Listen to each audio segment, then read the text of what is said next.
ആദിൽ പാലോട് നമുക്കൊപ്പം ചേരുകയാണ്. Good evening Adil Palode.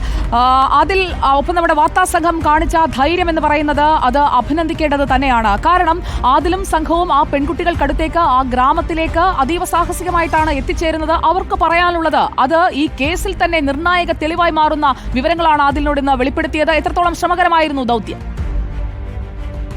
Sujaya, അതിനിർണായകമായ വെളിപ്പെടുത്തലാണ്. കന്യാസ്ത്രീകളുടെ അറസ്റ്റുമായി ബന്ധപ്പെട്ട് കൂടെ യാത്ര ചെയ്യാൻ ജോലിക്കായി പുറപ്പെട്ട 3 ആദിവാസി യുവതികൾ റിപ്പോർട്ടർ ടിവിക്ക് നൽകിയ അഭിമുഖത്തിലൂടെ വെളിപ്പെടുത്തിയത്.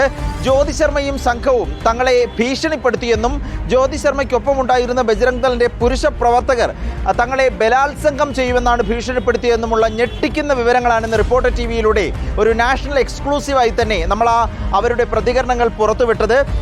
ജ്യോതി ശർമ്മയും സംഘവും ഭീഷണിപ്പെടുത്തി, ബജ്രംഗ് ദൾ പ്രവർത്തകർ പ്രശ്നമുണ്ടാക്കി, തങ്ങളെ മർദ്ദിച്ചു, വാതിലടച്ച് റെയിൽവേ സ്റ്റേഷൻ റൂമിൽ വെച്ച് ക്രൂരമായി മർദ്ദിക്കുകയായിരുന്നു എന്ന് പറഞ്ഞ് അതിൽ ഒരു യുവതി പൊട്ടിക്കരയുന്ന ദൃശ്യങ്ങളും ഇന്ന് രാജ്യം കണ്ടു. സത്യം പറയരുതെന്നായിരുന്നു അവരുടെ ആവശ്യം.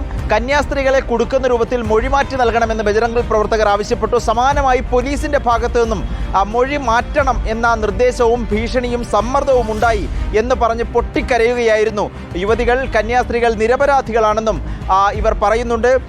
സ്വന്തം ഇഷ്ടപ്രകാരം മാതാപിതാക്കളുടെ സമ്മതത്തോടു കൂടിയാണ് ജോലിക്കായി തങ്ങൾ പുറപ്പെട്ടത്.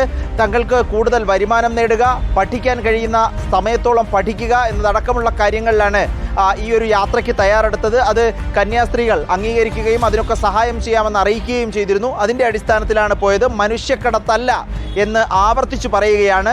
ചെറുപ്പം മുതൽ ക്രൈസ്തവ വിശ്വാസവുമായി ബന്ധപ്പെട്ടാണ് കുടുംബമാകെ ജീവിക്കുന്നതെന്നും 3 പെൺകുട്ടികളും വ്യക്തമാക്കിയിരിക്കുന്നു. ഈ വ്യക്തമാക്കുകയും വെളിപ്പെടുത്തലോടുകൂടി നേരത്തെ ഛത്തീസ്ഗഡ് BJP മുഖ്യമന്ത്രിയാകട്ടെ, RSS ആകട്ടെ, ബജ്രംഗ് ദൾ ആകട്ടെ, പല ഭാഗത്തു നിന്നും മനുഷ്യക്കടത്തും ഒപ്പം നിർബന്ധിത മതപരിവർത്തനവും ഉണ്ടായി എന്ന് ആവർത്തിച്ചു പറയുന്ന ആരോപണങ്ങളെ നിഷ്പ്രഭമാക്കുന്ന വെളിപ്പെടുത്തലാണ് ഇന്ന് റിപ്പോർട്ടർ ടിവിയിലൂടെ ആ യുവതികൾ നടത്തിയത്. സുജയ.